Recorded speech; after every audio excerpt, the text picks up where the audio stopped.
ہم کریں گے ہر مظلوم کی حمایت۔ السلام علیکم، میں ہوں حورین فاطمہ اور آپ دیکھ رہے ہیں حمایتی نیوز HD چینل۔ نظر ڈالتے ہیں آج کی اہم خبروں پر۔ بھینس کالونی میں گٹکا و ماوا کی کھلے عام فروخت، SHO ملک سلیم پہ سنگین الزامات۔ رپورٹ نظر حمایتی روزنامہ حمایتی نیوز۔ کراچی حمایتی نیوز ضلع ملیر کے علاقے بھینس کالونی میں گٹکا اور ماوا کی کھلے عام فروخت جاری ہے، جبکہ مقامی مقین شدید پریشانی کا شکار ہیں۔ مقینوں کے مطابق بھینس کالونی کی روڈ نمبر 0 سے لے کے روڈ نمبر 12 تک درجنوں دکانوں کھوکھوں پہ گٹکا ماوا سرعام فروخت ہو رہا ہے۔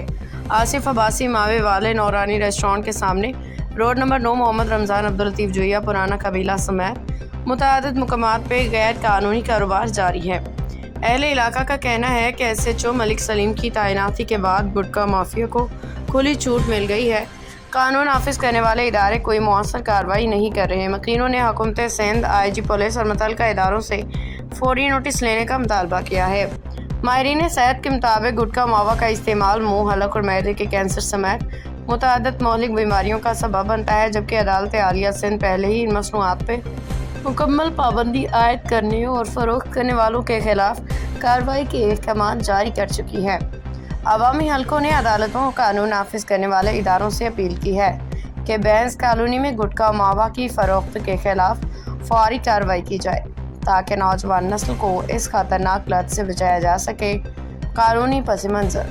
سندھ ہائی کورٹ کا حکم۔ عدالت عالیہ سندھ نے 2019 میں حکومت اور پولیس کو ہدایت کی کہ گٹکا ماوا اور مین پوڑی کی تیاری اور فروخت پہ مکمل پابندی عائد کی جائے۔ اس کے ذمہ دار افراد کے خلاف فوجداری کارروائی کی جائے۔ فوجداری دفعہ تعزیرات پاکستان کی دفعہ 337A دیگر متعلقہ دفعات کے تحت ایسی مصنوعات جو انسانی صحت کے لیے نقصان دہ ہوں، ان کی تیاری اور فروخت جرم تصور کی جاتی ہے اور سزا دی جا سکتی ہے۔ عدالت نے حکم دیا کہ ایسے افراد کے خلاف مقدمہ درج ہوں اور دکانیں یا کارخانے سیل کیے جائیں۔ ماہرین صحت کی رائے۔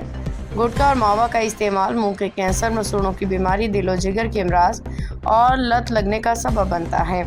روزنامہ حمایتی نیوز حقائق عوام تک پہنچاتا رہے گا۔ اگلی خبر کا انتظار کیجیے۔ باخبر رہیے ہر جگہ ہر وقت، جانیے ملکی و غیر ملکی حالات و واقعات یقین کے ساتھ۔